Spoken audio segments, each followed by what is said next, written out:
নমস্কার।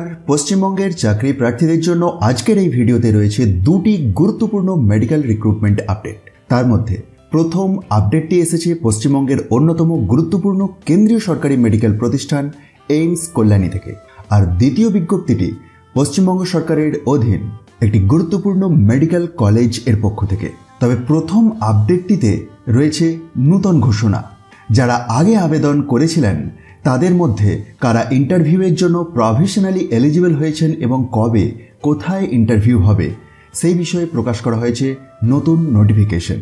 আর দ্বিতীয় বিজ্ঞপ্তিতে রয়েছে একাধিক বিভাগে নূতন শূন্য পদ। চলুন একে একে সম্পূর্ণ তথ্য চটপট কভার করা যাক। এইমস কল্যাণী 24 আগস্ট 2026 এই তারিখে এই নূতন নোটিফিকেশনটি প্রকাশ করেছে। মূলত final list of provisionally eligible candidates and interview schedule সংক্রান্ত এটি। এই নিয়োগের জন্য আগেই অনলাইন অ্যাপ্লিকেশন নেওয়া হয়েছিল। এখন নূতন আপডেটটি হলো আবেদনকারীদের ডকুমেন্টস ও রেসপন্সেস যাচাই করার পর মোট 36 জন প্রার্থীকে প্রভিশনালি এলিজিবল হিসেবে চিহ্নিত করা হয়েছে এবং তাদের পার্সোনাল ইন্টারভিউয়ের জন্য ডাকা হয়েছে। অর্থাৎ এখানের সবচেয়ে গুরুত্বপূর্ণ আপডেটটি হলো 27 আগস্ট 2026 সকাল 9টা থেকে ইন্টারভিউ রয়েছে। লাস্ট অ্যাডমিশন এর টাইম দুপুর 12টা। অর্থাৎ প্রভিশনালি এলিজিবল প্রার্থীদের 27 আগস্ট এইমস কল্যাণীতে পার্সোনাল ইন্টারভিউ এর জন্য উপস্থিত হতে হবে। পোস্টের নাম প্রজেক্ট টেকনিক্যাল স্টাফ 2। ইন্টারভিউয়ের ভেন্যুটি দেখুন প্রথমেতেই দেওয়া আছে। অবশ্যই এই অফিসিয়াল বিজ্ঞপ্তিটি আপনি এইমস কল্যাণীর ওয়েবসাইট থেকেও ডাউনলোড করে দেখতে পারেন অথবা ডেসক্রিপশন বক্সে দিয়ে দেওয়া টেলিগ্রাম চ্যানেলের লিঙ্কে গিয়ে এটিকে ডাউনলোড করে চেক করতে পারেন। তো ফাইনালি আপনাদেরকে সংক্ষেপে বলে রাখি যে এই আপডেটে মোট 36 জন প্রভিশনালি এলিজিবল ক্যান্ডিডেট এর নাম প্রকাশ করা হয়েছে, যাদের পার্সোনাল ইন্টারভিউ এর জন্য নির্ধারিত দিনে original documents, educational certificates, experience certificates, প্রযোজ্য ক্ষেত্রে এনওসি, ভ্যালিড ফটো আইডি এবং অন্যান্য প্রয়োজনীয় ডকুমেন্টস সঙ্গে নিয়ে যেতে হবে। এই নোটিফিকেশনকে ইন্টারভিউ এর ইন্টিমেশন হিসাবে ধরা হবে এবং আলাদা করে আর কোনো ইন্টারভিউ কল লেটার দেওয়া হবে না। এবার আসা যাক পশ্চিমবঙ্গের স্বাস্থ্য বিভাগের অফিসিয়াল ওয়েবসাইট থেকে প্রকাশিত নূতন রিক্রুটমেন্ট নোটিফিকেশনটি নিয়ে। এখানে 4টি ভিন্ন ডিপার্টমেন্টের শূন্য পদ রয়েছে। ENT department, orthopaedics, general surgery এবং সাইকিয়াট্রি। 1 সেপ্টেম্বর 2026 এর দুপুর 2টো থেকে রয়েছে ওয়াক ইন ইন্টারভিউ।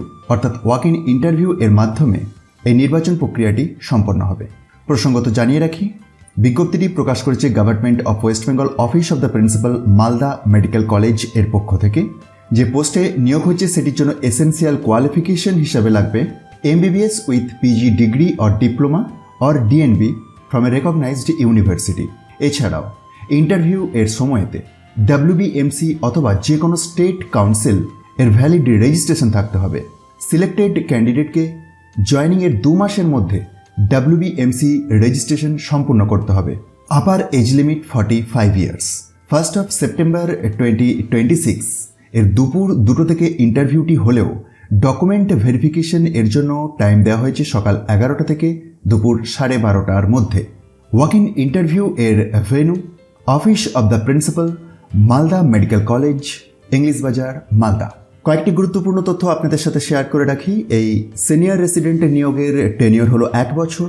এছাড়াও নির্বাচিত প্রার্থীদের তাদের নির্দিষ্ট ডিপার্টমেন্টের কাজের পাশাপাশি পাবলিক সার্ভিস এর স্বার্থে রোস্টার অনুযায়ী জেনারেল এমার্জেন্সি ডিউটিও করতে হতে পারে।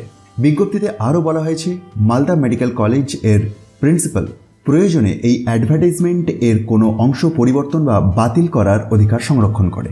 তাহলে সবশেষে পশ্চিমবঙ্গের চাকরি প্রার্থীদের জন্য আজকের দুটি গুরুত্বপূর্ণ মেডিকেল রিক্রুটমেন্ট আপডেট হলো, প্রথমটি এইমস কল্যাণী এর ইন্টারভিউ আপডেট, যেখানে আগে আবেদন করা প্রভিশনালি এলিজিবল ক্যান্ডিডেটসদের 27 আগস্ট 2026 তারিখে ইন্টারভিউ এর জন্য ডাকা হয়েছে। আর দ্বিতীয় বিজ্ঞপ্তি মালদা মেডিকেল কলেজ, এতে 4টি ভিন্ন ডিপার্টমেন্টে সিনিয়র রেসিডেন্ট এর ভ্যাকেন্সি রয়েছে, যেখানে MBBS এর সঙ্গে PG ডিগ্রি, ডিপ্লোমা অথবা DNB থাকা অবশ্যই দরকার এবং প্রার্থীকে ওয়াক ইন ইন্টারভিউ এতে হাজির হতে হবে 1 সেপ্টেম্বর 2026। এখানে এজ লিমিট রাখা হয়েছে 45 ইয়ার্স। তবে আবেদন করার আগে অবশ্যই সংশ্লিষ্ট অফিসিয়াল বিজ্ঞপ্তির সমস্ত শর্ত ও ডকুমেন্ট এর তালিকা ভালোভাবে দেখে নেবেন। বিজ্ঞপ্তি দুটি আপনি খুব সহজেই ডাউনলোড করে দেখে নিতে পারবেন। সেটির জন্য ডেসক্রিপশন বক্সে দিয়ে দেওয়া টেলিগ্রাম চ্যানেলের লিঙ্কে গিয়ে জয়েন হয়ে যান, কারণ সমস্ত অফিসিয়াল পিডিএফ এই টেলিগ্রাম চ্যানেলের মাধ্যমেই শেয়ার করা হয়। পশ্চিমবঙ্গের নতুন সরকারি চাকরির খবর নিয়মিত পেতে আমাদের চ্যানেলটি সাবস্ক্রাইব করে সঙ্গে থাকুন। ধন্যবাদ।